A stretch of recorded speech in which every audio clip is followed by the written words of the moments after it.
pledge allegiance to the flag of the United States of America and to the republic for which it stands, one nation, under God, indivisible, with liberty and justice for all.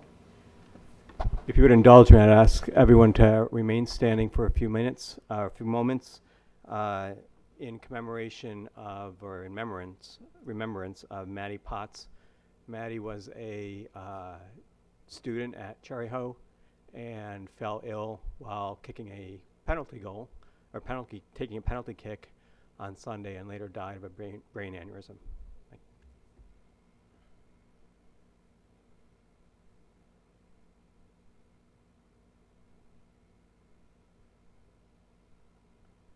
Thank you.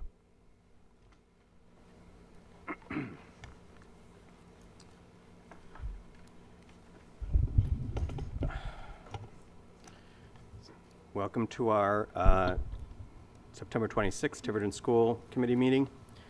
Are there any requests for open forum? Okay, thank you. Consent agenda? Dr. Luckin, if we could pull 5A1 for discussion, please. Is there a second? Can I also pull 6.3?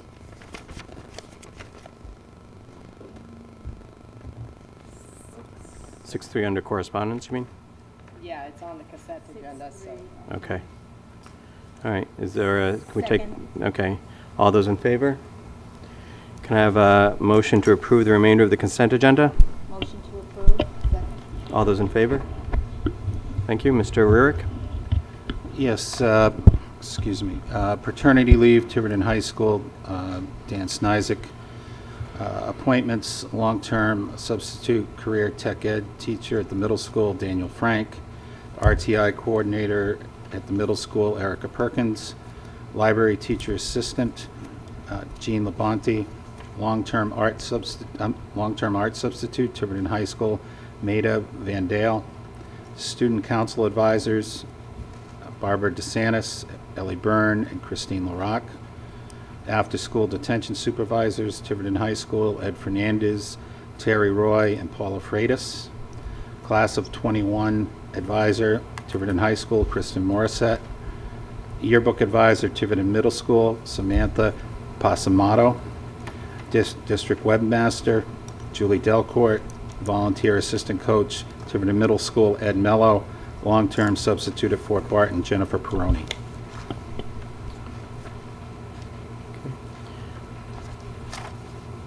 And under correspondence, we have a letter of resignation from Richard Booth, Director of Technology, and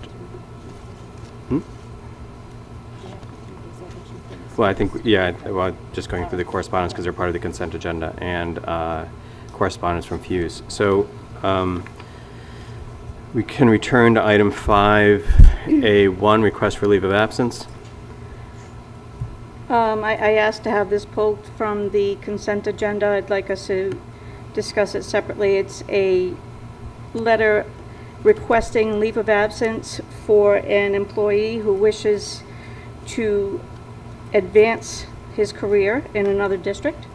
And as I stated in a previous situation not that long ago, my position on that is that, you know, I wish you well. I fully understand that people do change jobs from time to time. I wish this person the very best of luck, but I cannot support a leave of absence for someone who has taken and accepted a position in another district. Anyone else? Am I live? Yeah, I am. Mrs. Black? I don't think you are live. I can't hear you. It's not on? Yeah, no, it was on before. It just Okay. got- No, it's All on. right, If you hold okay. it up, I think it's the- So I respectfully disagree.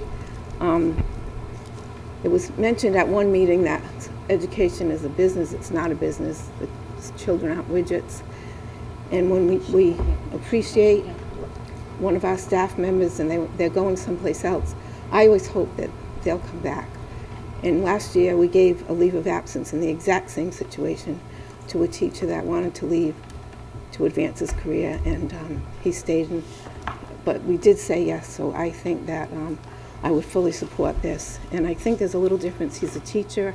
He's not an administrator. I think there was a conversation last time about that. And it says in the policy book, it's case by case. So I fully support this person having his leave of absence. Thank you. Mrs. Black, respectfully so, I would never have stated that education is a business. No, you didn't. Thank you. It wasn't you. Thank you very much. You did not. Ms. Pavo, anything? I agree with Mrs. Black because Your we mic's have not done on. this. Push on. Not used to it.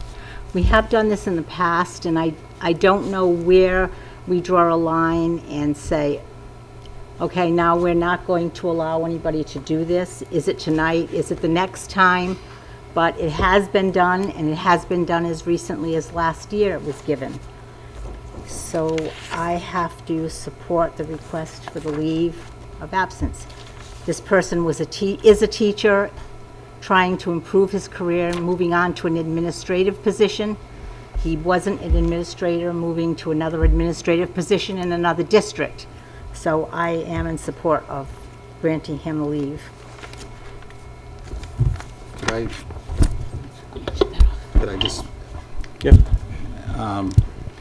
as we did converse about this less than, maybe just over a month ago, and at the time, I made a distinction when I was laying out the history for the school department, that in the past, it was a previous school committee, but a year ago, the previous school committee did approve a teacher in a similar circumstance to take a leave of absence. I think when teachers want to leave the classroom to take a promotional position, I've never opposed that. I understand if the committee and members have a differing view on that.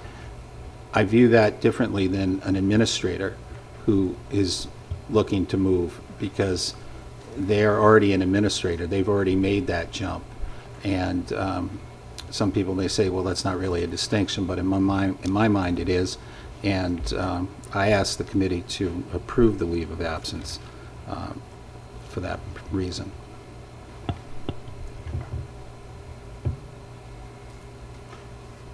Ms. Palish? I understand the points that were made in the last meeting about needing to move on and needing to move forward, and certainly this district at this point in time does need to move forward, but at the same time, I do understand the theory of it. I recognize that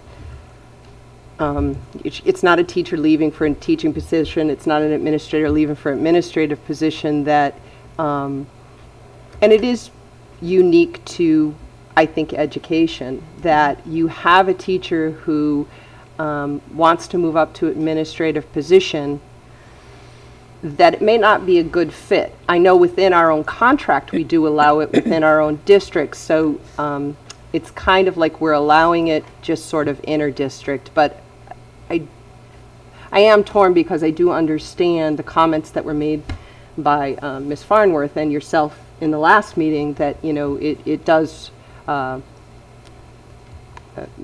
know, there is some intrepidation in that we can't move on. But like I said, I do understand the theory, which is why I had supported it in the past.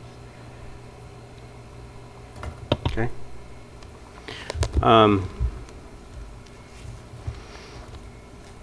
If we want to discuss history, I guess there was a teacher who applied and we approved a leave of absence, and I voted in favor of that, although I have to say that I had grave misgivings at the time, as it was a new idea to me and it didn't seem to make a lot of sense, just, you know, on the face of it. And I guess I've thought about it since then, and I don't see the advantage to the students of the district or the district itself in order to grant a leave of absence like this. If a person does take another position and they find that it's not a good fit for them, either because it's the place where they've taken the position, or they find that they don't like that type of job, then by all means, you know, go back to something else. And if there's a position open in our district, and they're qualified and an appropriate person for that would be great. But I don't see the advantage to the district, and I see significant disadvantages to the operation of the district, and primarily the effect that has on the students, and that's who we're here to serve. So, in answer to the question, where do we draw the line? I don't understand these as a reasonable proposition, so I guess I am categorically opposed to them. Anyone else? So we need a motion to approve or to deny, if anyone would care to make such a motion. Motion to approve. Is there a second? Second. Okay, all those in favor of the motion to approve the leave of absence? All those opposed? So 3, you were voted for. Okay, so the motion passes, the leave of absence is granted. Item 6.3, possible governor's visit. That's under correspondence, so we don't really need a motion. Ms. Palish, you asked to have that Yeah, pulled? thank you. I just, briefly, if we could, Bill or Amy, what prompted the governor's visit, and if the governor's visit does happen, what's the protocol? I'll Meaning, do we get to come? I can answer the latter first. Of course, if we get word that the governor does want to visit the high school, of course, the committee members That's exciting. are allowed, not allowed, but should come, and if you can. We've had commissioners of education come, we've Yeah. had elected officials come Unannounced. to the school, but we've never had, as far as, since I've been here, the governor of the state to come to Tiverton. With that said, I'll ask Amy, since she was the point person on the contact, I'll let her explain to the committee what it's all about, why the governor is considering coming to Tiverton.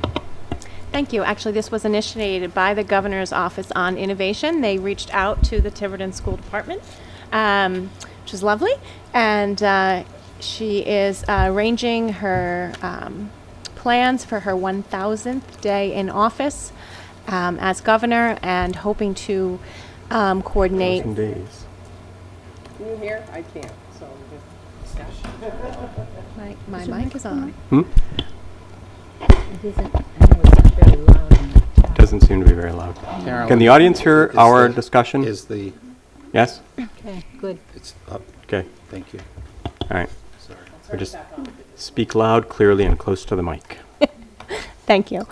So the Governor's Office on Innovation reached out to me as a representative of our district, asking about her 1,000th day in office as governor, and hoping to highlight her initiatives on that particular day, specifically the Computer Science for All initiative that she's had. As you know, we talked about last spring the fact that Tiverton is one of a handful of districts for whom we have teacher involvement at all of our schools across K-12 in the Computer Science for RI initiative, training, and implementation. And so the Governor's Office on Innovation reached out to see if we would be interested in hosting the governor. And of course, after consulting with Mr. Rurick, Mr. Ashley, and Mrs. Moore, and understanding that we were all interested in hosting, I did reach back out. I believe that's the email in your packet, just explaining that it would be our honor. And she does want to highlight the Introduction to Computer and Data Science course, which is of course part of that CS, Computer Science for All initiative, and something Mrs. Moore has worked hard on for the last 2 years to bring to fruition. When do we hear back? I don't know. Oh, I have okay. not heard back since sending my email on Thursday. All right, thank you. But you'll just. We you'll will just- let everyone know if it is confirmed that the governor's coming, we will let you know, All right, thanks. as soon as we know.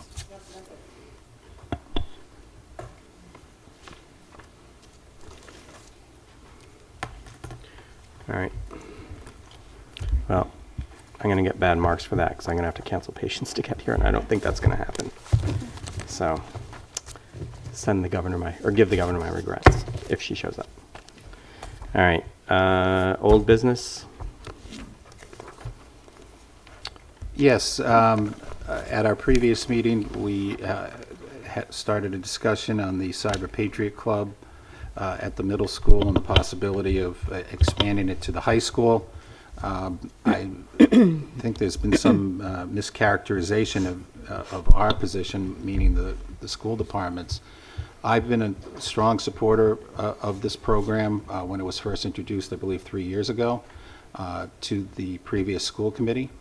And as I stated in my memo, I believe the club would provide our students with a wonderful learning opportunity, and I truly believe that. The issue, or the issues that we found out about at our last meeting was the person, the advisor who had done it from the inception, has stepped down. And we also found out that there were some funding issues for the program. Mr. Barrett, to that end, I think I saw on social media today, and I think we have someone in the audience that is a parent, and I think there may be a group of parents who's attempting to perhaps find an advisor. Have you heard anything about that? Is there anyone here that maybe can Well, speak to that effort at all? Actually, or- yeah, that might be a little bit out of order. Let's, No, I was just going to say, again, sorry. we've had to repost. We posted it once already internally, as we normally do. No one applied. We reposted it yesterday, and in the past, we've had parents and people from the community serve as advisors. They serve as coaches. So if someone is interested, just because it's an internal posting, we certainly would be very interested, because right now, the position is unfilled. The advisorship at the middle school is unfilled. so, that seems to be the fundamental issue, is that we don't have an advisor right now. And sort of we had some delay in posting it at the request of the NEA. And now it's been posted for a week, and we've reposted it. And then as I do the math, it's about $1,500 to run the estimate from Mr. Zara was about $1,500 at the high end to run the program at the middle school, and another $1,500 if we could get it together to run the program at the high school. And I'll speak for myself. On the previous committee, we certainly were unanimously in support of this program then, and I'll venture to guess that if there is any vote tonight in support of the program, it would be unanimous from this committee as well. I think we all sort of are strongly in support of the program. The question is, how do we go about finding a advisor, and then once we have an advisor in place, how do we then figure out if there are costs associated with the program? How do we, try and meet those costs? I don't know. Does anybody else on the Dr. Larkin? alphabetically? Oh, Deb. Kalish. I had a conversation last night with one of the parents, and you are correct, I saw that too. That there is an effort to get a coach. We also chatted briefly about the funding, and I know there are a couple of local nonprofits. And while I can't guarantee anything, I'm happy to reach out to those nonprofits to see if they would be a funding source for this year. Okay. Ms. Pava? In August of 2016, and I know I'm going back a ways, when Not that a former board supported the high school program, there was a potential funding source or donations from a couple of companies in town. There was also a person who volunteered to coach that team, at least in the beginning. And I'm sure that if we approached that person again, we would get the support from that person. We were ready, we were up and ready to go with the program, coming up to the high school, using the middle school as a feeder program. And it didn't really happen. Well, I didn't Could I- see Were you anything on involved social with the media seventh because with I that? didn't go on social media today. I don't So I don't know if really, you're talking about middle or high, Debbie. I'm talking about middle. Okay. but Bill posted it and We didn't nobody do it. came forward. No, this, that's and I middle, just would isn't like to that? clarify, this isn't a program. Well, no, we know. But It's an it's a after-school. club activity, Yeah. and I Right, just wanted right. to be clear. But we only posted the middle school Not the Oh, high okay. school. because that's where we had the program. Oh, all right. And obviously, if the committee, because we didn't have it at the high school, so there was nothing to post. But if the committee, wants, directs me to post it, I can put a second posting out While we're looking for funding. while we're looking for funding. I mean, but it just wasn't posted because we never had it before. We never had someone in the position before. Right, because we approved it pending a volunteer, and then we didn't get one. But yeah, no, that's great. I mean, whatever we can do to help. I mean, I certainly will look at the funding. I know some of the parents, there was a post this afternoon that they're looking for their own coach. I did reach out to, I happen to be good friends with somebody who is in the cybersecurity industry on the island. Unfortunately, he and his team, he's a Tiverton resident. He has actually several of our prior students that work for him.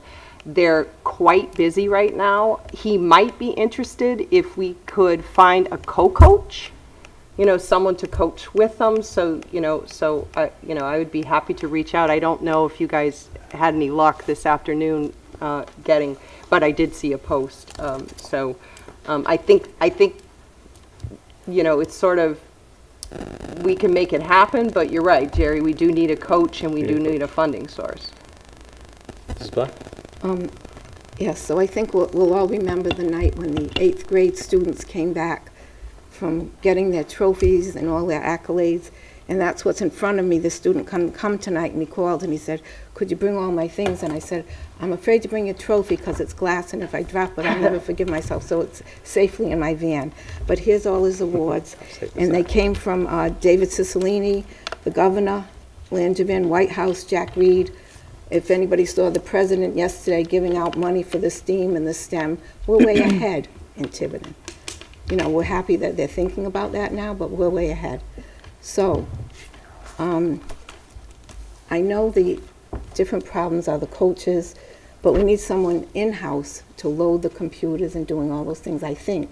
Because when they show up, if we get someone from FM Global or any place else, everything has to be ready. And so I think somebody in-house has to do all that thing of uploading the Well, computers. And all Hopefully, that. when we post it, someone You know will what I step mean? forward. I mean, we Yeah. can't make No, of course someone not. But I'm just saying, I think that's... do a program. If we have, I think to address Mrs. Black's, what she's trying to get at, is that once we have a coach, we'll lend whatever tech support we Oh, can that'd be lend, fabulous. Right. through our To get tech everything department. ready, that's all. You know what I mean? Obviously, we would help that person or persons, Yeah. any way we can. Right. Okay, You good. know, helping them get set up. And I think the deadline is October 4th at midnight. so Yeah, I we think have- I this is read it. that Okay. online. So I was speaking to my husband, who owns Moran Shipping, and they just got back from Greece because they're doing the cybersecurity. He knows how important it is.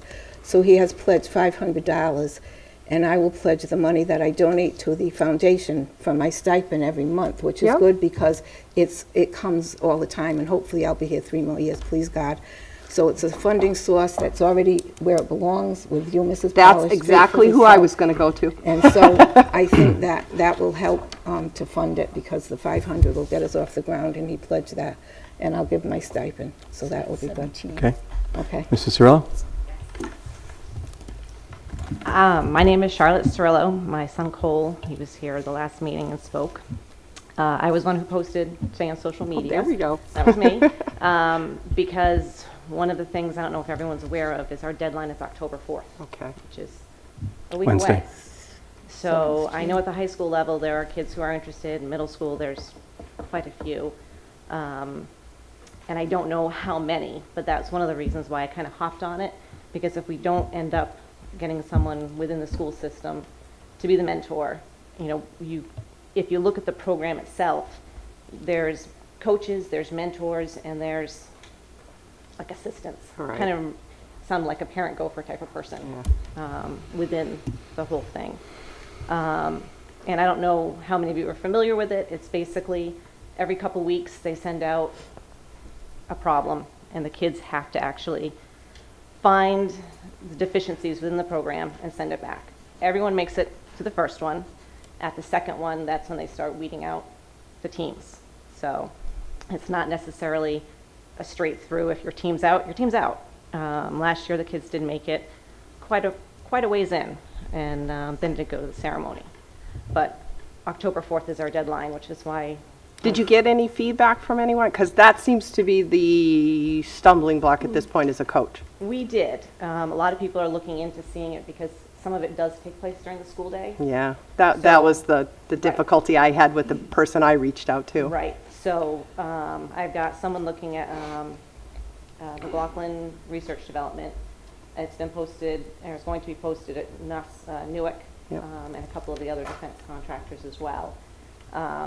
So, you know, we've got it out there, and we're hoping.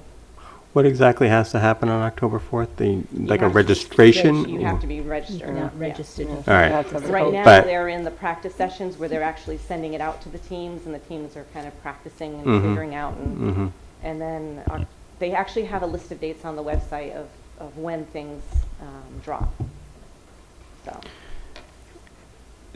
So you couldn't really register without the coach? correct. Correct. And the coach mentor has to go through a screening process besides obviously working with the school, because they do talk about that. You have to be registered on Cyber Patriot as well. And they Okay. kind of vet you as well, just to make sure you're a safe person to be around This is children. good, yeah.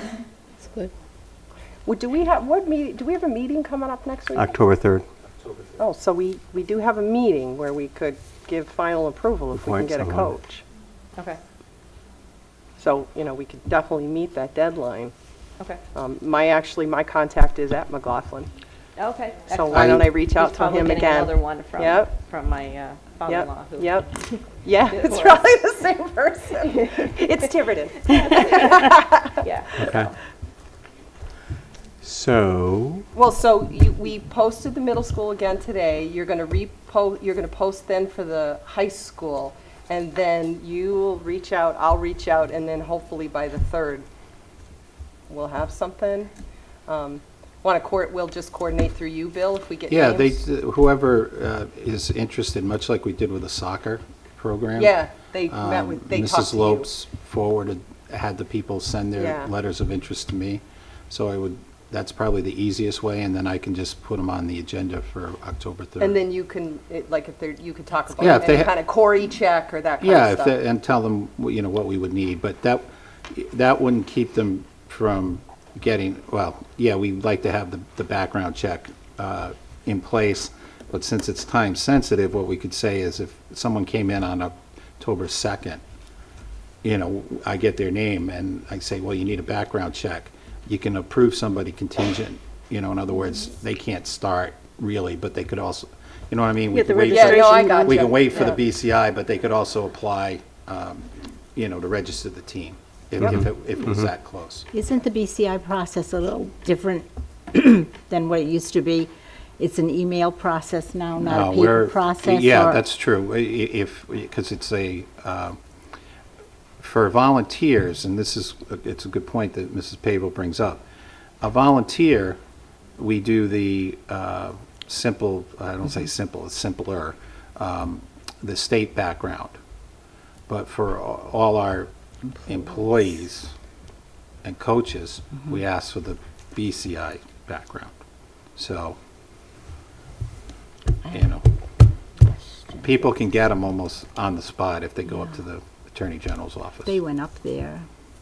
Can you still go up there yourself? Yes, yes, you can. So, you had another that- question? that's- I just had a question for Mrs. Cirillo.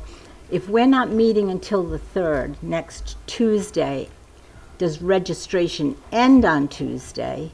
According to the website, I Said believe the it is 4th. the 4th. The 4th. The So 4th. we're meeting on the 4th, so 3rd. we're meeting on the 3rd, so we do have 24 hours a day.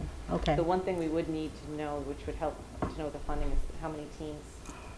I believe all girls' teams are free, Yep. They and are. it's just boys or the mix that we would have to. Boys are always more expensive. I don't know about Just that. in general? No. I don't know about that. I don't know about that. Well, if all you have is boys, they're more expensive. All right, well, I'll contact the board on the funding immediately, so we'll, and I guess maybe I'll put it out there for one team and two, and And I'll ask, Mr. Ashley's here, we'll have him put something out to the students to see if there's interest in, to sign up. What's the possibility of registering as a placeholder coach, registering with a placeholder coach? Can you do that? Is that a possibility? Are you allowed to do that? I mean, that's don't do like that. saying if have to if go we get a through the coach, process. can No, not like a blank, but sort of say, The coach has to be Deb registered. we put your Palacios. name Yeah. in there and? You would need somebody to I know what you're saying, just say, yeah, we have a coach. And Well, no, give them a name too. Throw somebody to But the, they wouldn't put the Your name coach. in there. We'll give him Jerry's name apparently. Jerry, No question. well, it'd be a short-lived experience for the children. But I am BCI checked. There you go. So, Linda Mrs. Larson. Larson. Just to be clear, that Cyber Patriot started at the high school in 2014. I came before the board. There was a high school team. That's where it started. I was the coach in 2014. The technical mentors were 2 volunteers from Raytheon. And our sponsor for the team was National Grid, who also donated the laptops to the students. It then went down the following year to the middle school, where Mr. Zorro took over at that point. The hard deadline for registration is 11:59 on October 4th. It's a national system and registry. There is no playing with the system. The coaches themselves, as well as the mentors, also have to be registered. The Cyber Patriot themselves does their own background check. So obviously you would follow whatever protocols you would have I think here they'd in be the... able to, right? Yeah, they do. Whatever protocols that are here in the district. But Cyber Patriot themselves, all of that information, date of birth, social security, whatever, those coaches and mentors, anyone who's going to have any contact with the children also have to register through that system. Your team is then put on hold until those background checks are completed, and then they release your team. The first practice round dropped on September 15th. The second practice round dropped on September 23rd. Your first actual competition drops November 3rd through the 5th. So it opens up a window. My comment regarding administrative support or district support of this program is because the coach has to be someone from the district. And then there's a technical support piece that has to come from the district. So money and funding or having a technical mentor from the outside, I think Deb might be referring to McLaughlin Research, Andrew Enos, as well as Chris Michaud. There are member companies. I've talked to Tom Carroll at Newark, which is a parent contact from one of the parents on the team. We're funding and we're supporting, not funding, we're supporting a number of different teams throughout the district, and a lot of mentors are being pulled. So what's going to make this more difficult in past years is because if you're bringing in someone from the business community, they're most likely going to do it on nights and weekends, so now access to the building or the library or... So this coach that's going to be within the district kind of has to be there. They're responsible for the downloads. They're responsible as the point person to receive all the information. They're also held responsible for the safety of the students, making sure that when they do compete, nobody's helping them. They're on time.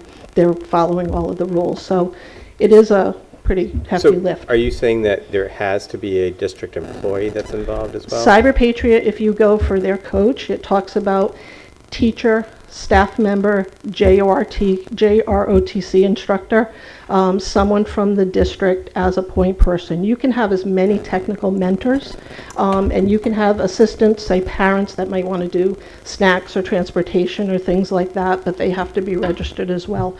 But your point person, these are school-based programs or after-school clubs or however you want to categorize them. But I can't take this as a separate non-for-profit and go run with it, or a Girl Scout group or anything. No, but let me, I guess, restate my question. We could run another club without any particular teacher or district employee involvement. We could run a chess club, and it could be somebody who knows chess, parent of somebody or not a parent of somebody, and they're running the chess club, and there's no teacher involvement. But I'm hearing that there Cyber has to be Patriot under the coach, there and has the to be a- definition of a coach is that it is a school employee, staff member. It could be a grant-funded position that someone who works. I mean, I was a grant-funded position within the district, and So we could have stood as 5 coach. coaches, but we would still need someone who was getting a paycheck from the district to. Yeah, you'd have Right, right. technical mentors at that point. You know, you can put someone on as a coach as long as they're willing, or a couple people on as coaches for the multiple teams, as long as they're willing to kind of be there and be the point person. So when the competition opens a week prior, that coach will receive the download, and that they are then responsible to work with, say, the tech department, or maybe they have access to get what's needed in those virtual builds onto the laptops. So they're really that gatekeeper for the students and their safety, but also for, you know, the rule book and how the program's supposed to operate. So we need not just a technical mentor, coach, what have you. We also need someone who has access to the school district and is employed by the school district. So in 2014, I acted as a coach because No, I was I'm a just- staff member. just trying to- Mr. Zarro carried both roles Right, with maybe right, some parental right, support. So Yeah. that's what I think, that's what I'm hearing. Yeah. The Cyber Patriot rules don't allow So us just to have. we don't have one a hurdle, we have parent two or a hurdles. coach like we do Okay. with every other, like, we used to have a parent who ran our mock trial team. Right. But what you're saying is we need to have an employee. Well, we'll have to post it then. And those I are mean, outlined in the Cyber Patriot. Each team also, for the middle school teams are $155, the high school teams are $195 a team. You can't have more than 30 students from one school, so the middle school could not have more than 30, the high school could not have more than 30, and you might have 60 that show up. Girls' teams are free. Each team, the minimum is 2, the maximum is 6 per team. When you get to 6 per team, when you compete, only 5 can compete at a time. That 6th person acts as an alternate or a substitute, so someone has to step away from the machine if the next student goes in, and they kind of have to, so that can be a little, you know, for a particular student, that kind of gets pushed out. So someone will have a lot of reading to do. Yep. And that drop dead date of 11:59 on October 4th is a national drop dead date for everyone. There is no extension barring natural disasters or, you know, or things like that. Okay. Okay. All right, so the funding's not an issue. It's, so if you want to post, you posted that one, let's get the high school one posted right away. And then, I guess, sort of, maybe be in contact with Ms. Cirillo, if she has some tech people, and see if we can. 7 days. We might be able to, again, it sounds more promising to have the techs get the outside tech support. And maybe someone, you know, I haven't posted at the high school, so maybe someone at the high school was interested. But again, people just need to understand, we cannot direct employees to do something, right. after-school curricular activities. It has to be their wish Choice. to do so. We can't, just like we can't come up with a after-school program that we would like to see run and direct the employees to run it. That we're here to approve and support, not to create. So I'm hopeful someone steps forward. Hopefully they'll hear this. Hopefully they'll hear that, you know, they're going to have some parent support. Certainly the school committee supports it. They'll have the funding, and hopefully we can get that going quickly. But yeah, so if you'll post it. I will. Post it, yeah. Thank you, Mrs. Black, for the support, too. Any other questions, comments? Anyone else would like to speak from the audience? Okay, thank you. So we are on to new business. One, request results of addiction and medication safety study survey. Yes. Last year, Dr. Mattson came before us and asked for permission to give this survey out. The committee approved the survey, and now she's here to go over the results with you. Thank you. Thank you for allowing me to come. I'll be very brief. I brought just some initial results. I think most are in the packet that's been created for the school committee. We have a few additional results that I'll share that may not be in the packet. So, just to recap, this was a pilot project. We basically came to each individual school that we piloted, and you can see the list there on the right-hand side of the 8 schools that we basically brought our curriculum to. The survey ultimately was pre and post that curriculum being inputted into the 9th grade. And then we actually taught the 3-hour curriculum with either ourselves as faculty that developed it, myself and Dr. Jeff Bratberg, as well as our pharmacy students that we had a train-at-the-trainer program. The overview of the actual study looked at from the survey perspective of really sort of seeing here, examining the students' substance misuse recall, what their knowledge was specifically, and then we also did look at some of their drug use as well as risk and protective factors. So this is just the demographics. You can see here there were 459 matched survey results, and I'll show you a few other results that we looked at from a pre-curriculum. We were only able to capture about 50% of matched results, just in the sense of how the students inputted and sort of we were able to link that data. So some of them sort of missed that on the second, or possibly they changed their answer on the next one. Pretty split in the sense of gender, as well as then most, of course, were supposed to be in 9th grade. We did have one school that ultimately in one of the health classes had some 10th graders that got into that health class, so that you can see a little bit of difference there.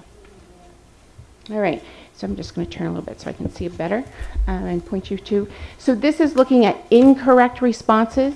So the pre, basically you can see more incorrect responses than the post, and this was typically on opioid misuse. So you can see the list here of 6 different questions that we asked that were associated with opioid misuse, and those, the answers sort of in bold are the correct answers. So we can definitely see that here you're seeing sort of the difference in our incorrect of that knowledge of misuse, and we were greatly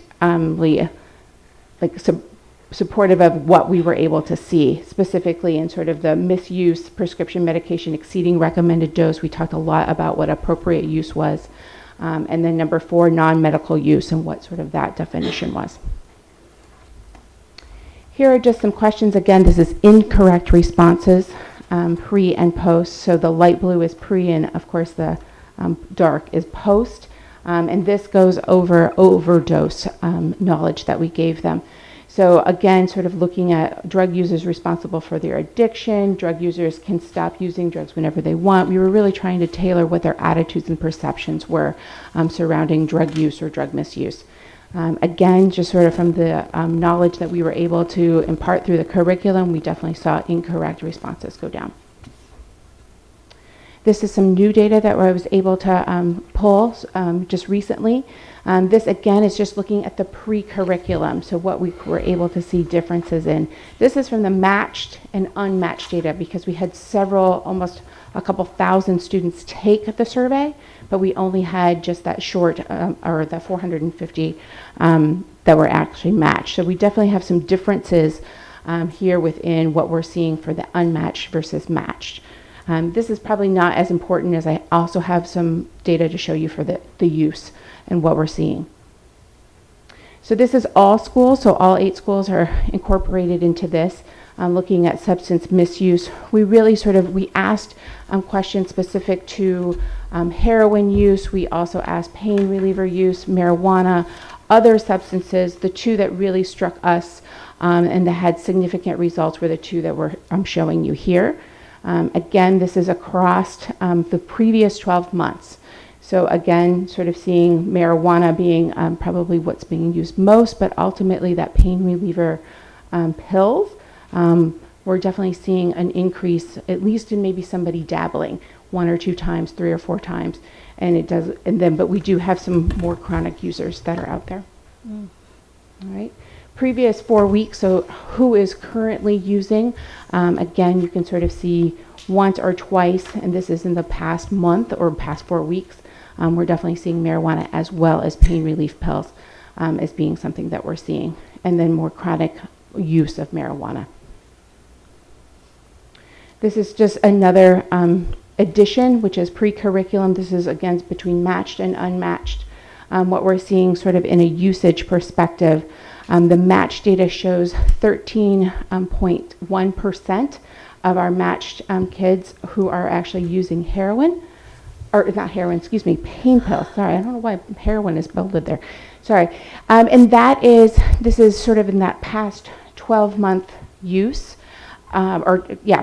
past year. So what you're sort of seeing on the national level is about the last data coming from the CDC in 2015 is 4.7. So that's our difference in just sort of that matched control that we were able to link kiddo to kiddo. When we're looking at it from the unmatched data, the numbers increase, and that's 17.5%. Okay. And then again, in pain pills, and you can sort of see, again, sort of pain pills are significantly different between matched and unmatched when we're looking at 4-week use as well. All right. And that's all I had. I'll take questions if anybody has them from the school committee as well as... I have one really quick one. How do you know that the students understood pain pills to mean, I assume you meant a narcotic, not a Tylenol or ibuprofen or something like that? Yes. So within this survey, we actually defined it. So we would say, have you used, without a prescription, a pain relief medication? And then in parentheses, we would list Vicodin, hydrocodone, oxycodone, and give them examples of those. As well as in the curriculum, we actually would talk about specific pain relieving pills. So we specifically said not over-the-counter medications. Okay. Anyone else? This is actually a question for Mr. Rarick. Do we have, I'm going to use this term, I'm not a medical person, forgive me, Jerry. Do we have Naloxone on Naloxone. Okay. any of our campuses?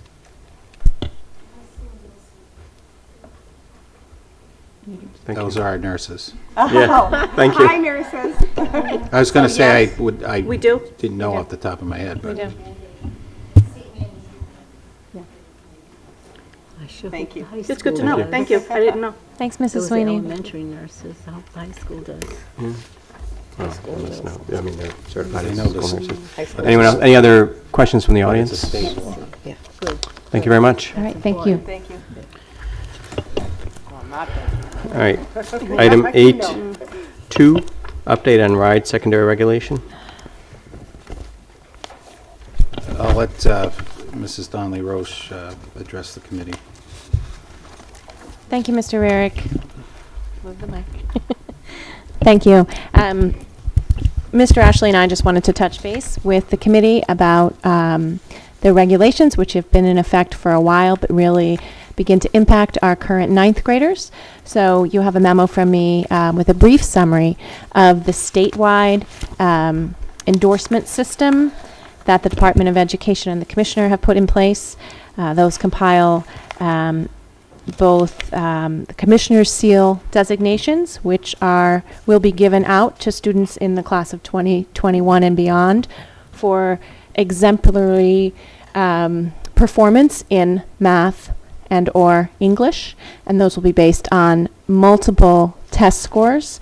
So that is something that our students can attain as a stamp of approval or endorsement on their transcript. And the details on that are emerging as our assessment system emerges. It's important to know as well that the students in the class of 21 can also earn either a seal of biliteracy for fluency and skills in English language and one or more other languages that would also be documented through an assessment. And then that the statewide endorsements or designations, pardon all the jargon, it is the Department of Education, will also be available to them as statewide pathways. And those pathways, there's information on the Department of Education website about that information as it emerges. There are committees that have been working statewide on each of the pathways. Some of them are deep and narrow, others are broad, like the arts. So students can take a sampler of visual arts, performing arts, and earn those statewide pathways. I think it's important that we all are aware of this. Mr. Ashley, myself, Mr. Rarick, and Ms. Delcourt, as our communications manager, are working on updating the high school website with this information, so it'll be a one-stop place to go.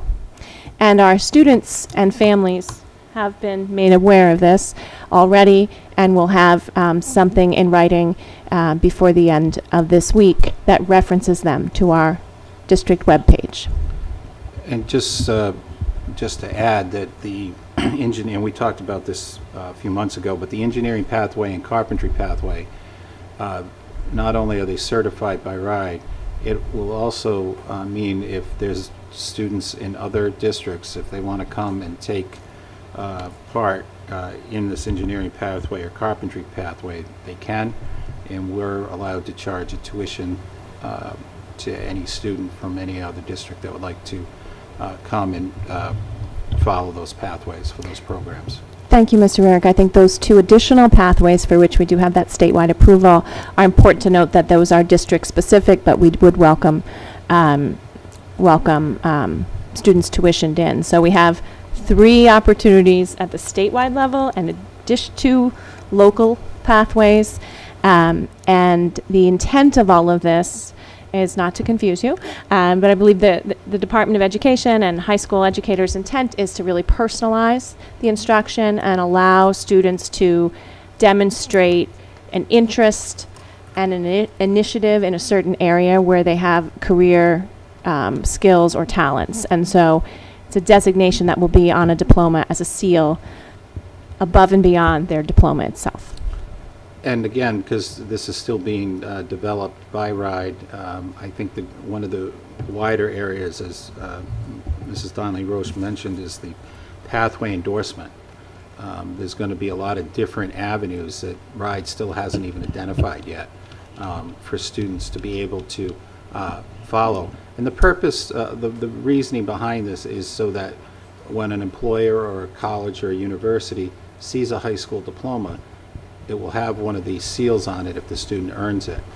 And for those of you who were here and still have the scars from the tying the test scores to graduation, this is kind of a result of those battles where we said we don't want one test to be the sole determinant for whether a child can graduate from high school or not.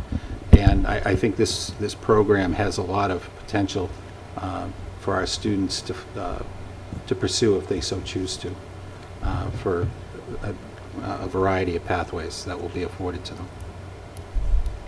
Okay. Dr. Larkin? Yes, Mrs. I have a Dawes. couple of questions. So these pathways, I'm looking at the requirements, and I know they get a seal, and so it's like, okay, I've followed the engineering pathway. Do they really need to start as 9th graders? No. Go ahead, Amy, Chris, whoever. I Jump apologize, in. the mic wire is not that long, but I can just speak. Come to the podium, please. Thank you, Chris. I'm sorry. You can sit here. No, thank you. I do just want to recognize, in terms of the pathways, that the language can be a little confusing here. Towards the bottom of the sheet, the pathways in terms of the state approving our high schools to approved programs, as Mr. Rarick mentioned about students coming to Tiverton High School if they wanted to go through these approved programs. And just recognize Ms. Larson's in the room here, wherever she was in the room, not in the room anymore, sorry, that she had a big role to play in this, along with many other people. But that those are related but separate from these council designations, which are newer from the state, statewide, all high schools, and the state is still in the works of identifying the criteria for students to meet to get one of these designations. Okay. Go ahead. So leaving the state's designation aside and looking at our 2 pathways that we have, again, because it's a sequence of classes, are our sophomores gonna, so that's what I'm like, so if I'm a senior this year and I want this, Yeah. I can't. It depends. Okay. And one quick clarification on the engineering pathway, if you have the same sheet as I have, on the bottom box there, it says Introduction to Technology Education. Yeah. If you see that, that's just a typo on our end. That's not actually technically required as part of the engineering pathway. Sometimes a student might take that course in addition to the 3 courses above it, but it's not technically required.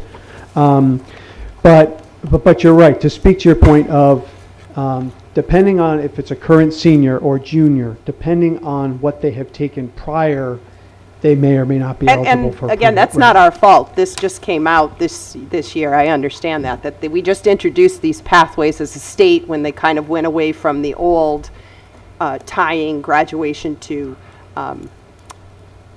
scores. What this shows, the carpentry and the engineering pathways, it shows how we've evolved our STEAM, and first it was STEM, now STEAM program, to the point where they've been approved by the state.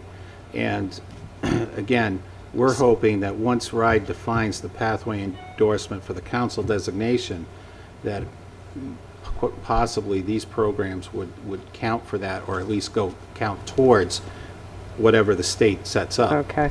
In an engineering pathway or in a carpentry So pathway. because of timing may be more difficult for our seniors, certainly juniors, but we really are going to start communicating early and often with our freshmen and our sophomores. Right. Right. And just glad, of course, that as a comprehensive high school, that we can just offer these options, of course. We're just excited that we And can provide them. secondly, do you guys, are they listed anywhere? Because I went on RIDE's site to say, well, gee, I wonder what other districts' pathways they have, and I couldn't find them. Which is why it is a little hard to find, and the language is a little challenging. So that's why we're working to make sure Okay, that so it's everything evolving. that's available to Tiverton students is clear on our webpage under Career and College Readiness. Perfect. And we'll modify our language and our titles once RIDE kind of gives us a clearer definition of what they're looking for, so it can mirror, so we're talking apples to apples. But right now, I would say we're a little bit ahead of the some other districts regarding the engineering and the carpentry. All right. Thank you, Dr. Larkin. Those were mine. I do have a couple of questions. So for the two pathways that we've constructed, will there be any type of diploma recognition for students who complete those pathways here at Tiverton? We haven't had those conversations. We haven't gotten that far yet ourselves. Do we have any students that would be in this year's graduating class that would have completed all four? I'd have to defer to Chris. I'm not sure. Yeah, I I'd don't have think to. these are all new courses. No, the course, some are newer than others, but most are not that new. Yeah. And so we need to review students, seniors, their schedules and their coursework to see who would be approved, and then have the conversations accordingly on And perhaps designating. some type of recognition, if there's Right. nothing official, at least. We have, Mr. Ashley and I have talked about some conceptual ideas that certainly will need to be vetted through the instructional leadership team at the high school in terms of how to honor the students who do complete either a Tiverton-only pathway, a CTE, Career Technical Education pathway, or one of the statewide pathways. And again, most of these go into effect with our 9th graders. This is the first year where we have the approved career pathways, although we've offered the courses previously. So we have to look and see, as students complete their courses, if there's anyone eligible. To answer your question, But we will honor that. As Amy said, I believe it would be up to Chris and his leadership team to look at that and then bring recommendations to us for our review, and then we could recommend them to the committee. I know one of the things in the past that we used to do, I'm not sure if it's still a practice, but we used to put on the transcripts that they met or exceeded the state standard on the state assessments. So at least the colleges and/or employer, if they ask, mostly colleges and universities, would see that on the transcript. So those are the types of things that Chris and his leadership team would need to hash out. And just one more, the state designations, these Commissioner Seal, the Biliteracy Council, and the pathway endorsement, is that something that the testing is on the back of the state, or is that something that we as a district will be responsible for monitoring? We, regarding the commissioner's seal, the state testing, yes, we would, once they give us what that cut score is, my understanding is that we would then submit the names, the evidence to RIDE for their approval. Then RIDE would tell us, yes, that student is entitled, has met the requirements for a commissioner's designation seal, or a biliteracy seal, or one of the other pathway endorsements. We would have to submit it to RIDE. Yes, we would monitor it. We would have to keep records and then submit for approval to RIDE. That's my understanding of it, how they want it to work. And to build on that, there are draft criteria out there. They are emerging as they look at multiple years of data about Rhode Island students. And some of the criteria is based on national cut scores. Again, a little confusing. There are districts in Rhode Island that have been giving out local endorsements for biliteracy in particular. Those may or may not become statewide cut scores statistically, and the state has assured us that there will be multiple ways to reach each endorsement or seal, so that if a student moves here and has participated in an ACT somewhere else, they will still have a pathway and still be able to attain the seal. If they've been here and participating in the free SAT and PSAT, that is going for the second year this year, there'll be a cut for that. There'll be maybe an ACT cut score. There may be some other cut score on an AP exam that may be relevant. So there'll be multiple metrics. Before the end of May. Well, we will have that before the class of 2021 graduates, which is when this goes into effect. You're being tough. It's good to know that other districts go out on their own. Mrs. Black? Yes, as Mr. Ashley said, this is a great time for Tiverton High School, and we have held on to those programs all through these battles, as Mrs. Powers was there with us. And we're at the State House testifying against the high-stakes exit test, keeping talking about multiple pathways, educating every child that comes through the door. Now we have the opportunity to do that. Children learn differently, have different talents. And when I saw the beautiful boats they built at Pod and Gray, I said to them, you did a great job with your math. They said, this isn't math. I said, I can't build a boat. I can pass a test, but I can't build a boat. You did math, and it's so exciting to see all these things, and I'm glad we held on to them, even though it doesn't give you the top rating in the magazines when you go all AP and honors, which I hope we never do. Those are important, don't get me wrong, but we have to have something for everybody. This is very good, and thank you for working on this, and we'll get it done. Thank you very much. Thank you. Yes. Thank you. Mrs. Borges? Hi, Lisa Borges. I just had two questions with this. The first is, are we doing these pathway endorsements with the current class? I think that's what they were getting at. They needed to figure out if there are students that had. Anybody's taken all 3 or all 4 to see if anybody qualifies. So Well, I the- think Right, it's so this important could that be there are con- two different groups, right? There's the statewide Right. endorsements, which start with our current ninth graders as they graduate. Right. And then there are two local pathways. So the local pathways will be acknowledged at this senior class? Well, think- that's what Mr. Ashley and his gotta leadership figure team out. need to look at. Okay, because I can most definitely say, I'm sure there's a couple in the senior class that has met 1 or 2 of these pathways. Good. My other question is just to clarify, is this already like a permanent, these pathways? Because I know I had discussed with Mr. Ashley, he pointed out one error, that in the engineering pathway, most likely a student wouldn't take that last course if they were in the engineering pathways. But the carpentry pathway seems to be missing the 4th year course.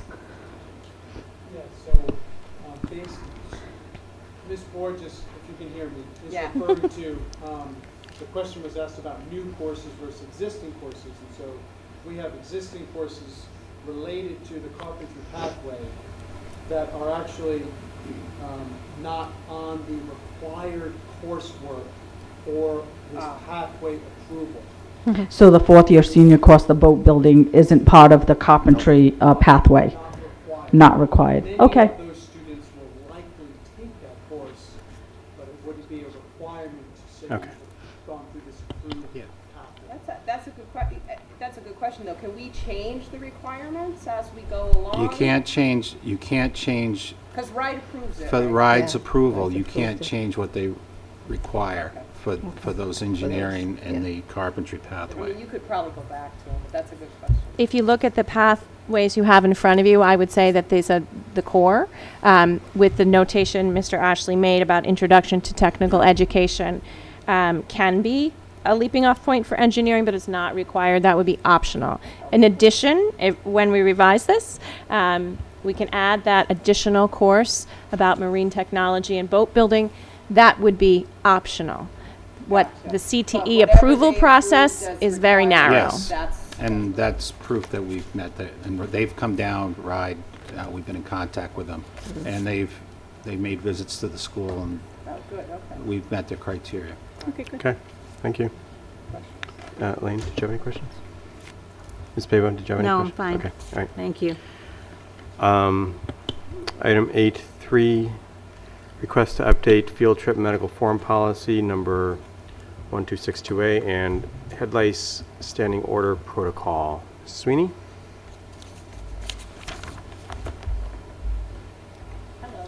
Hi, I'm Carla Sweeney. I am the school nurse teacher at Ranger School, and I'm also a resident of Tiverton.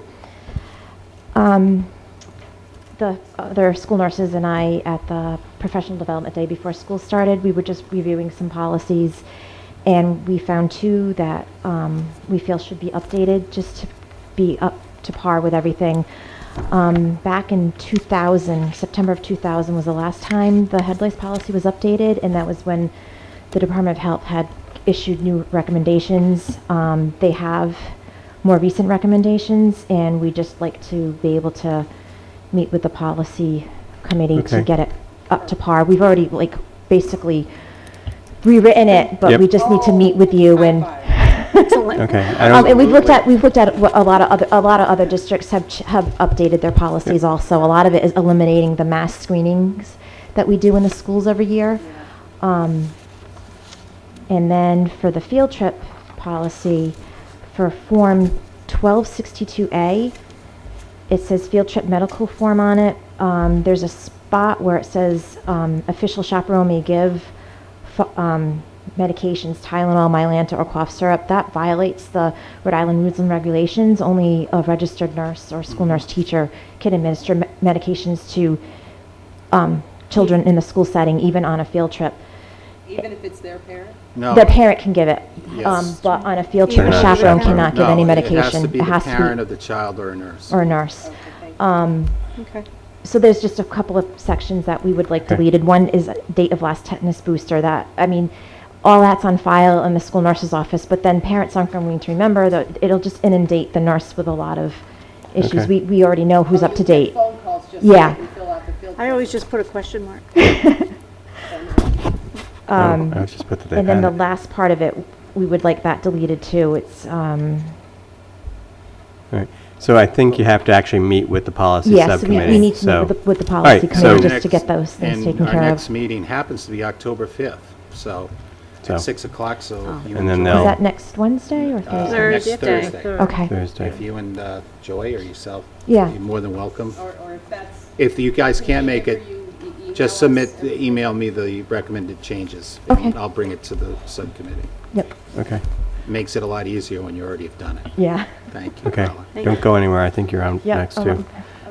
So 8.4, build our kids program. Yes. I know it was successful at Picasset in the springtime. I've done a program called Yoga for Classrooms at Ranger School. A few of the teachers have really taken off with it, and it's just a great activity to help children calm down throughout the school day. I use it all the time on a regular basis with children who come into my office, especially children who are anxious, and I've been looking for something else to do either before school or after school. So the Build Our Kids Success is sponsored by Reebok. They call it Box for short, and it's a before school program. So we're looking to do it 2 days a week at Ranger. I have 3 teachers who want to do the training with me, and with approval, I'm going to reach out for parent volunteers, and it's free. It's at no cost. They provide curriculum materials. I've already spoken with Mr. Del Deo, the phys ed teacher, and we will have use of the gymnasium twice a week before school starts for a 40-minute period, and we'll also have use of equipment that the school has, and I even have some cones and equipment at home that I can bring in myself, and and research has shown that children who have more exercise in their lives, especially before school starts, they're more ready to learn. So I think this would be a great opportunity. Unfortunately, we'll have to limit the number of participants, I figure probably 20 to 25 children, depending on how many adults school will be there with me, Yeah. supervising and running the activities for the children. But it also incorporates a nutrition talk at the end, a cool-down session, and I think it's a really great program, and I really am anxious to start it. Okay, Okay. great. Mr. Cabral, I'm gonna- any Oh. comments?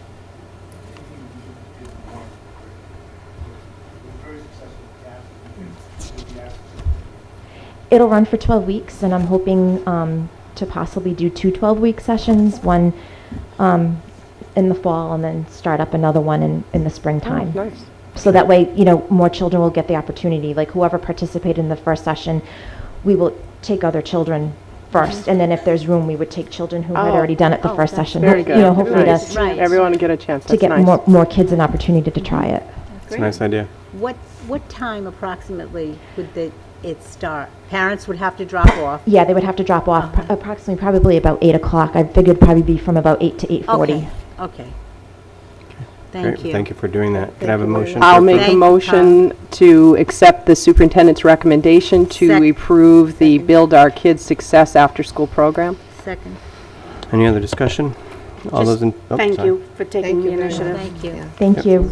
Thank you, Great. Carla. All those in favor? Okay, thank you. Item 8, 5, electricity contract extension. Yes, thank you. Normally, we like to take advantage of this time of year before the utility rates spike to kind of review our situation. And when I looked into the electricity rates for potentially extending our contract, I was pleasantly surprised that rates were 20% lower than where we currently are. Our current contract took us through December of 2019, so I was able to lock in a 20% savings until December of 2022.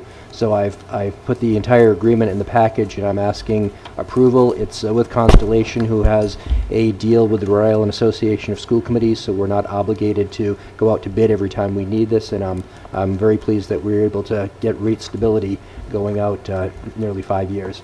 Okay. I'll make a motion to approve the electricity contract extension. A second? Any discussion? Thank you, Doug. That's great work. Very All good, those in thank you. favor? Okay. Item 8.6, request to update recruitment advertisement and hiring policy 981 and communications policy 1075. I've asked to put the first policy on, just because I feel that we need to have some clarification about the role of the advisory committees, and I have some feelings about trying to make sure that we have more parental involvement in them as well. But I've asked to have the subcommittee review it again, and Do you have some notes you could share with us, maybe? some notes?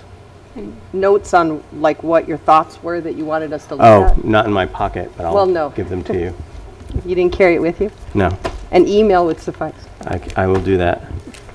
And then communications policy. Yeah, the that was- communications subcommittee at our last meeting in September, at the end, or beginning of this month, we're still in September, we have some ideas where we talked about wanting to possibly modify the communications policy to add at least one other means for parents can communicate with coaches and teachers. And in order to make that happen, we have to modify the policy.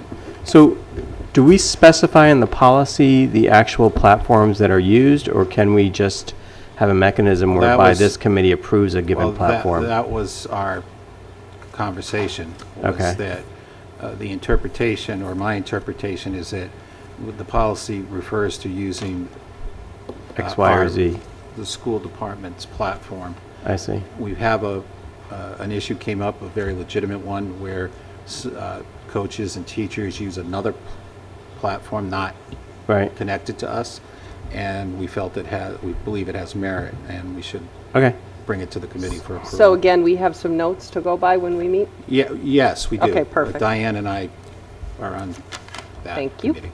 Okay. As is Dr. Larkin, but was unable to attend the last meeting. Dr. Larkin? Yes, Mrs. Black.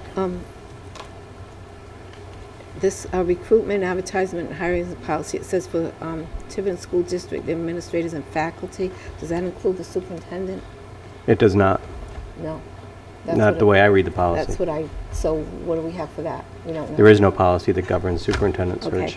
So what I wanted to ask was, Mr. Robinson, when I went to the Attorney General Summit, they have a new thing on subcommittees and all that, if you can just look into it for us, because it just came up, and I'll give it to you before we leave, okay? Is that all right with everyone? I'm sorry. What is it? Did I Yeah. miss what the policy subcommittee was supposed to do? So, Mrs. Black asked if the current policy governs the hiring of a superintendent, and the way, at least I read the policy, the answer is no, and there is no policy that actually specifies anything about a superintendent search. Okay, so, It is, all right. I mean, right now, it's completely at the discretion of this committee. Historically, that's been a rule throughout the state. Yeah. No, this is just one of the complaints they put in that I just wanted you to look at, you know? Some districts go through very elaborate processes. There's no requirement. Okay. Yeah. Oh, okay, but we'll look at it. Can we I just discuss didn't- that I just didn't hear as an that from the agenda item? subcommittee. Discuss Well, no, that as she an was agenda. asking in part of that, as Is it part for of, policy? as part of this policy. What does that policy govern? Does this govern this? Okay. So she wants us to look at that, and I just didn't hear it. Okay, thank you, thank you. Would All it right. be appropriate for me to ask Mr. Ashley a question, because he had mentioned a policy that needed updating? Well, That- it's not not- on the it's not agenda. posted, He so- can send it to us, Okay, and we can Thank you. advertise it. Yeah. We have plenty to, Yes. I don't know if we need to be I'll looking for. go home and think of some more if you'd like. All right. But certainly if he sends it to the superintendent and Absolutely. it's advertised, we can discuss it Absolutely. then. thank Yep, you. yep, yep, But yep. I have one more question, Dr. Larkin. Yep. So this policy 981, we just had a recent search committee and all those other things, so that applies, this still applies to what we just did, right? Yes. Because we don't have a new policy yet. What we just went through has to go by this policy, right? That is the policy that governs searches for the specified. The ones that we just the- did for the vice principal, I mean, Yes, goes by so, this policy. so that policy is written in reference to searches for administrative personnel. Right. It does not, however, the way I read it, does not govern the superintendent But search. again, we're going to be reviewing it, so if Yeah. either yourself or Mrs. Pavo have any other notes, along with Dr. Larkins, the subcommittee will look at this policy and certainly will. No, but my question is, we just went through a search for Well, yeah, a because vice this is principal. our policy. This is our policy Yeah, for we that, haven't changed it. what we just did, because we Well, didn't we're change sort it. of bleeding into an issue that's not posted Well, by right. talking about So prior we'll look searches. at it. We can talk about the policy. We Okay. can't talk about the application of the policy at any given time. Oh, okay. Okay? All right, any other questions about item 8.6? Item 8.7, request approval for middle school mock trial team for the 2017-18 school year. Yes, I'll I'm- entertain a, yeah. sorry, I'm I'll sorry, entertain no, a I was just gonna motion for recommend that we discussion have for Yeah. approval. Motion for approval? I'll second that. Mr. Rurick? I'm recommending the committee approve the program, and again, I'm bringing it to the committee's approval because this is not an established program that's been agreed upon by the Contract. under contract. So the Right. union has asked that we Approve it again. approve it again, and Got as it. a courtesy, doing so. And I'm sure that'll be something that we'll address in the next round. Yep. It could become part of. Yeah, It could become part of the Yeah, it annual should be, contract. since we've had it for a number of years. And there is I my think, mind. yeah, I think the issue is always, well, I'll be getting into something that's not this. So, Yes, so and you know let's- I'm the agenda police. Let's stick to the posted topics. Could I just quickly thank the SOA family again for sponsoring Yes. TMS's mock trial team? That's very, It's very generous. very donation. generous, very much appreciated. And Mr. Soa's participation, and of course, Mrs. Costa's participation as well. President Any other Coach. discussion? All those in favor? Thank you. Item 8, can we take 8 and 9 together? Yes, you can. I'll make a motion to approve the home teaching request for Tiverton High School and for Pecasset. I'll second. Any discussion? All those in favor? Okay, announcements? Mrs. Well, I'm Donnelly sorry, Roach? I do have one. Tomorrow night's National Honor Society here at 6:30. At 6:30? 6:30. I did not High School RSVP. Auditorium. Okay. Okay. I have Ms. a little Borges? announcement. Next, is it Wednesday, I think, October 4th, we're putting on the financial aid night for senior parents. Oh, nice. Someone from the Rhode Island Student Loan, RISLA, is coming to put on a little presentation just for senior parents. So it is out there. I believe it starts at 6 right here in the library. We did send home a mailer to seniors, and we did email through Aspen. Also, just to get you ready, we are having our annual college fair on October 19th. Any and all volunteers. Miss Kelly Levesque has volunteered to kind of gather the parents for food donations. She's doing an amazing job already. So October 19th, if you want to keep that in your calendar, from 5:30 to 7. And as you know, we do feed the admission reps before they actually head over to the gym. It's a good strategy. Yeah. So you need food. So you need food. All right, thank you. Anything else? Did you, Ms. Donnelly Roach? You have the item under correspondence, but I feel so excited about this. I feel like it needs to be announced as well that the middle school and high school, thanks to Mr. Ashley and Dr. Dias Mitchell and a team of teachers, has our district and those particular schools have been welcomed as district partners with Fuse Rhode Island. So there's a wonderful, in-depth, 2-year in-school support to enhance our blended learning and personalization. It's a wonderful opportunity, and we're really excited that we were accepted into the program as a district. Great, thank you. All right, I will entertain a motion. Okay. Yep. I had one more And I have one. announcement. Continuing on our utilities contracts, we've run the ad. We're coordinating the bid for the oil heat for the region. This year, we've expanded it a bit. We have Bristol, we have Portsmouth. I've met with the new administrator in DPW in Tiverton. They're again joining our bid, in addition to Little Compton School District. So bids are due Thursday. We'll be opening them Friday, and hopefully be able to take advantage of locking into prices for the winter. And I'm also looking to do that similar to what I did for the electricity contract, and do it for our natural gas. And I'll be reviewing those rates and be prepared to lock down to extend those contracts. Okay, very good. Thank you. Go ahead.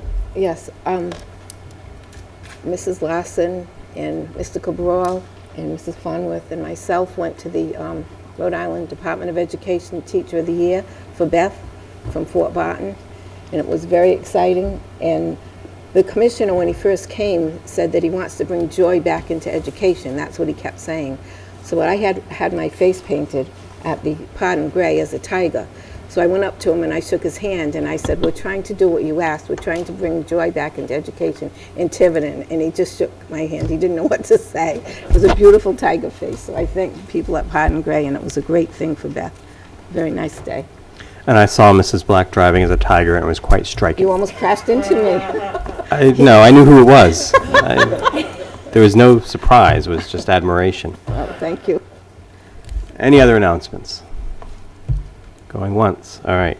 So I will entertain a motion under Rhode Island General Law 4246582, session pertaining to collective bargaining, Council 94 NEA administrators, and under Rhode Island General Law 4246582, litigation, legal advice, teacher termination decision from RIDE.